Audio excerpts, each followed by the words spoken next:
Welcome back to WTOL 11 Your Day. A week from today is Memorial Day, a day we remember all those who have served and protected our freedoms for the past 200 plus years. Our next guest honors fallen heroes every time he puts his hands to a computer keyboard with his novels. Author and former Navy SEAL Jack Carr joins us this morning to chat about the latest #5 in the James Reese series. It's called In the Blood. First, thank you for your service to our country. Oh, thank you so much, and thank you for having me on. It's a busy time. Yeah, absolutely. So this is what we're talking about here, your latest here, In the Blood. You have cranked out, yeah, you got it there too. You have cranked out 5 novels in a little less than 2 years. How do you do it? I'm exhausted, but I also love doing this. And other than serving my country as a SEAL specifically, writing thrillers was the only thing I wanted to do. So I listened to that calling, and both of them, and went into the SEAL teams. And then after 20 years there, I knew it was time to follow that next passion, which is writing and taking care of my family. So that really gives me my purpose going forward. So luckily, Emily Bessler at Simon & Schuster loved the first novel, and off we went to the races. And it's been one a year ever since. So I have a process, but it really entails me sprinting through each and every day and just doing the work. You know, and as you mentioned, this is what you know. You're writing about what you know. Definitely the case in your 5 novels. How much of the main character, James Reese, is from your personal experience? Well, he is a former Navy SEAL sniper, enlisted, which I was.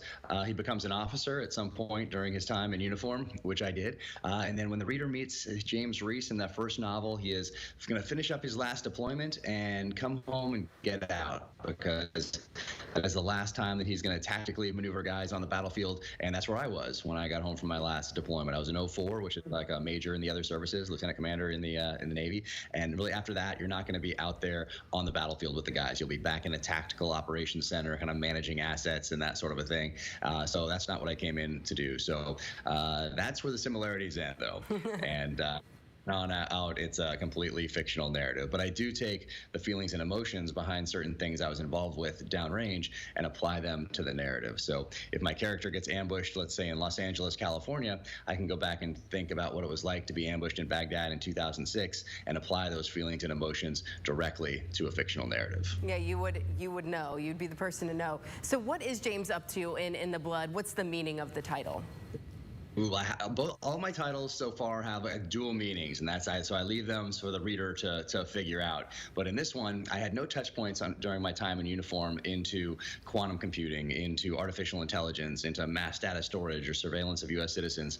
And that's really what I go deep down the rabbit hole exploring in this novel. But it's a sniper-centric novel of violent resolution. So I had the sniper-centric part, and if I couldn't remember something, I had a lot of people I could call to check on a few things, since it's been a couple of years since I've been out. But the cyber side of the house I had no touch points with, and that was even scarier. The research that I did into quantum computing was even scarier than the research I did into bioweapons for my previous novel. So there's a lot going on there, and technology is moving so quickly that it's really outpaced everything else. And a lot of the senior level people that I talked to in research for this novel, they even have questions about exactly what's going on with who's running the internet and these different levels of the internet and where the future wars will be fought. So it was eye-opening and enlightening and also frightening. And very scary as well. You know, it's really timely, and it's like your other novels. You know, it seems to parallel what's going on in the world. You know, the country's reaction to the pandemic, media manipulation, data mining.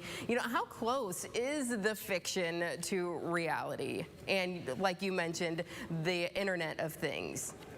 Right. So the research that I did, as soon as you read something on this, it's essentially already dated. But you have to do that foundational research so you can ask questions of people that have touch points with it daily. So each and every one of those people that I talked to made a point of telling me that they could tell me more, but it would put my book in the science fiction category. So that should really tell us all something. Oh, wow. Okay. So there's someone called Alice. Tell us about Alice and if Alice is going to make more appearances.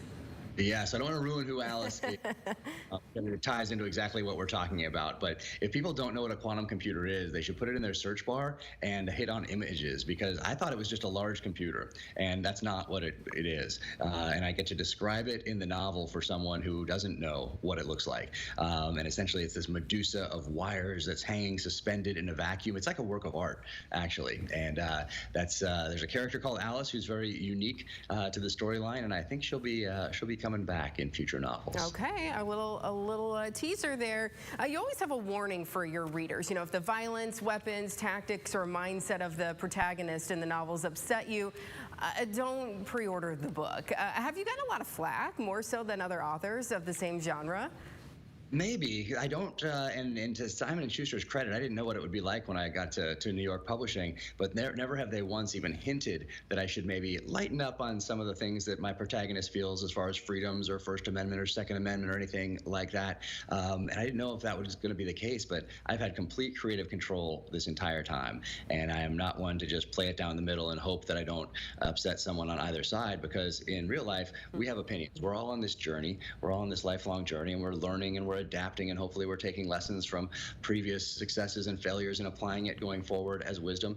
And my character is doing that same thing. He's evolving, he's adapting, he's learning, and he has opinions on things, particularly when it comes to the freedoms that were given to us by previous generations, generations who risked everything so we could have the options and opportunities that we have today. And it's our responsibility as citizens to safeguard those freedoms for the next generation. And so that's my character feels as things, which I think humanizes him, but it also upsets some people who might not share those views, and that's okay. But I try to leave a warning out there. I try to, as much as I possibly can on interviews and on my social media and all that sort of a thing, that if you're not if you don't care what kind of gun or knife he uses, or you're not into the tactics, or you really you would prefer that your protagonist of a novel like this doesn't have any views on the Second Amendment that differ from yours, then maybe this isn't your novel, and do not buy it, and don't watch the series starring Chris Pratt coming to Amazon Prime on July 1st. So don't do those things. Go elsewhere. And that's what I was just about to ask you about. You know, James Reese is actually coming to life off the page in July. A Chris Pratt, that's kind of a big deal. That is, and as I was typing this first novel up, and the Terminalist is my first one, and that's the one that's coming to Amazon Prime here on July 1st, I thought of Chris Pratt playing the role. And he hadn't done Guardians of the Galaxy, hadn't done Avengers, hadn't done Jurassic World. He was Andy Dwyer in Parks and Rec, and then he played a SEAL in Zero Dark 30, the movie about the Bin Laden raid. So I got to see that transformation, and I thought, hey, this Chris Pratt guy is an inherently likable person on and off screen. He will play my main character one day. And this is when I'm still in my last few months in the military, typing away on my computer, have no connection to Hollywood, no connection to New York Publishing. And Chris Pratt is now starring in, he optioned it right out of the gate and wanted to play the main role. It's darker than anything he's ever done. And really we stay true to the foundational, gritty, dark, violent, primal nature of the novel. So any changes are rooted in that foundation. And Chris just knocks it out of the park. And the trailer's out there, and the trailer looks amazing. They did such a good job with it. So check that out, and it'll be hitting streaming there in July. Chris Pratt, yeah, I could see it. I think that's going to be the perfect fit. Jack, thank you so much for joining us this morning. Of course, Get in the Blood. It is on sale now. We appreciate you taking time with us this morning.